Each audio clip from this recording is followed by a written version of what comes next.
Hello, Africa. This is Business Africa, and I am Ignatius Ano. Out of stories, macroeconomics and inefficiency in the insurance industry leads to low penetration in Africa. We meet a local firm using tech tools to drive up insurance penetration in Nigeria. A cooperative in Rwanda's Nyanza district turns to mushroom agribusiness to lift widows out of poverty and tackle malnutrition.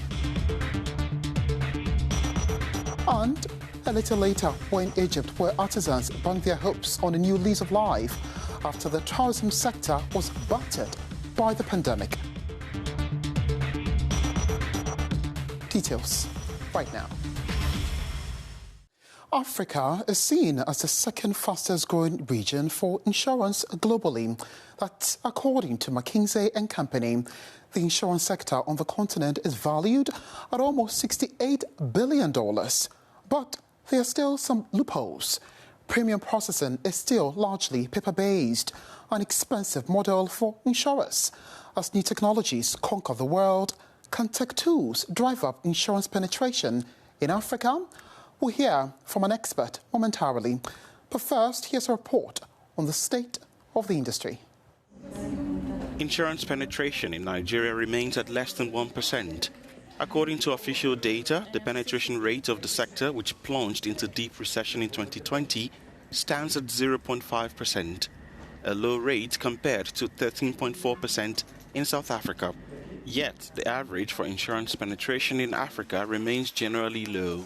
Macroeconomics and inefficiencies in the sector has reportedly played a role in the low inclusion and penetration rate on the continent.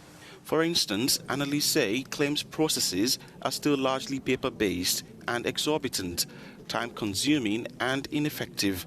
Thus, calls for a full digitally driven insurance market in Africa continue to grow.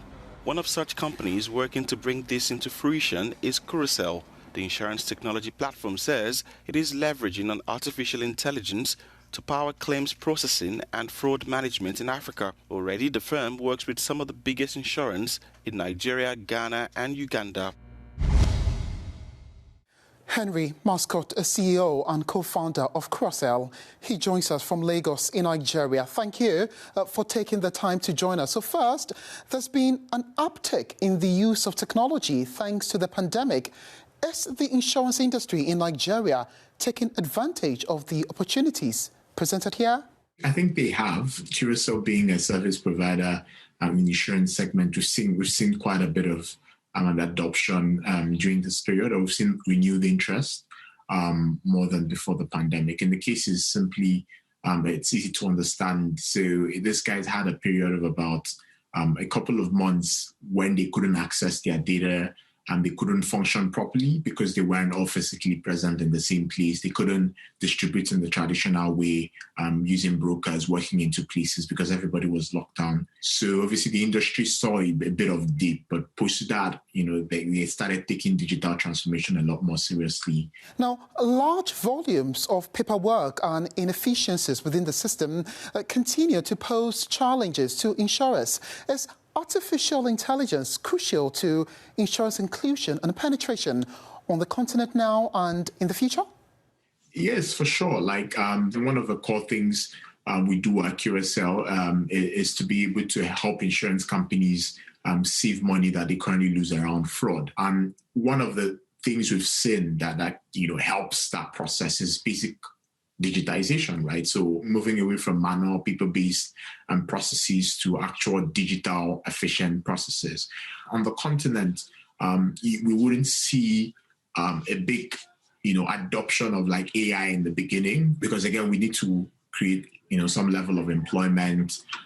So automation wouldn't be the first thing, but digitization, again, in the future, like we're seeing in the West and other places, eventually artificial intelligence, especially for very repetitive processes, it definitely does take over. And there's still quite a low rate of insurance penetration in Africa, with Nigeria being Africa's most populous nation at just 1%. How can this gap be breached? So currently insurance has been built for people who have disposable income, rich middle class. But when you have a country like Nigeria, where a lot of the people live on less than $2 a day, then you have to think differently about like how you create insurance products. So we're starting to have insurance companies think like this. So how can we create micro insurance products? How can we create products that are paid for daily instead of like annually or monthly, right? And a second part would just be looking at better distribution channels. How can we change the way we distribute? So if you want to be able to reach mass market, you have to figure out how can you reach people in the marketplace? How can you reach people in the informal sector? So again, there are ways to do this using technology. Good to have you on the program. Thank you. Thank you so much. Thank you. Henry Mascot, a CEO and co-founder of Carousel, speaking to us from Lagos, Nigeria. Let's head to the southern province of Rwanda's Nyanza district. Here, a cooperative of widows is using mushroom agribusiness to lift women out of poverty. Correspondent Diana Iriza reports that the venture is encouraging a savings culture among the women.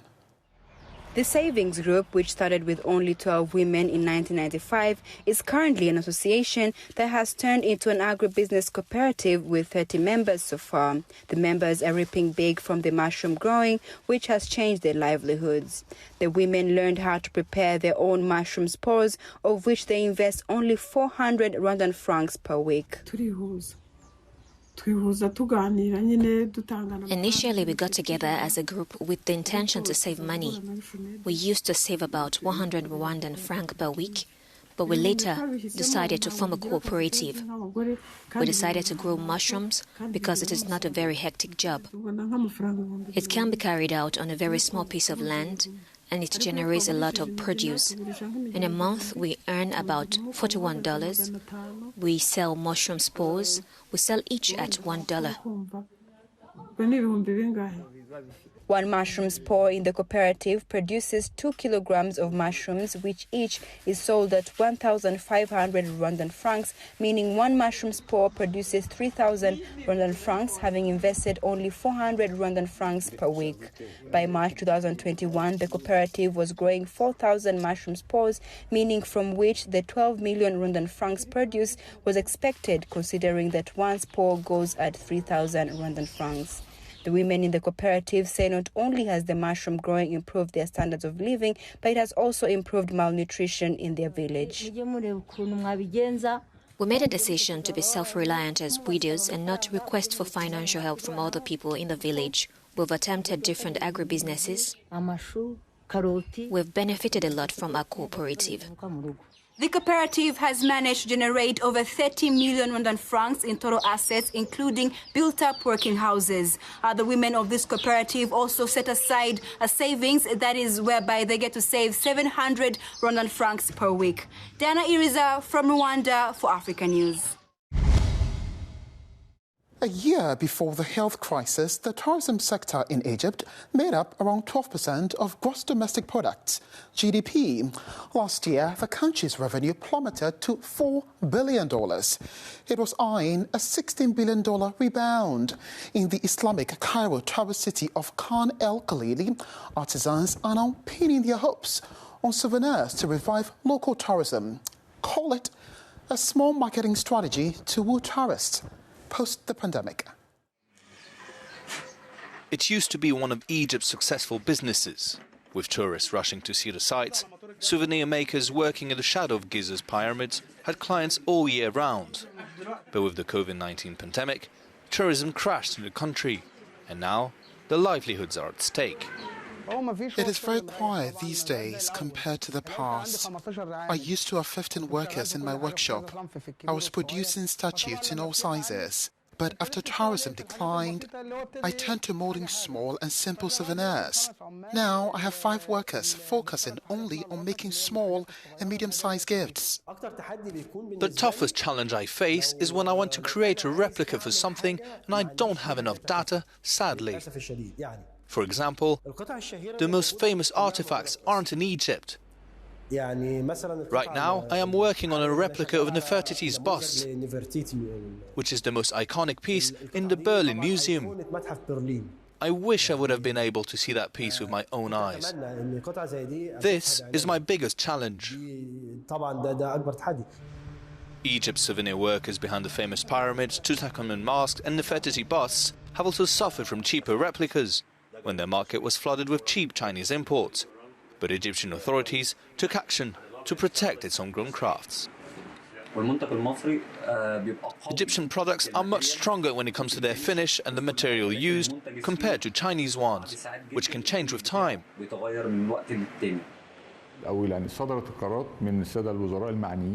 Decisions were made by the relevant Egyptian ministers to prohibit the import of some goods from China, whether they were replicas or copies of Egyptian antiquities. Sculptors and fine artists now hope that with tourists coming back later in the year, their businesses will bounce back to pre-pandemic levels.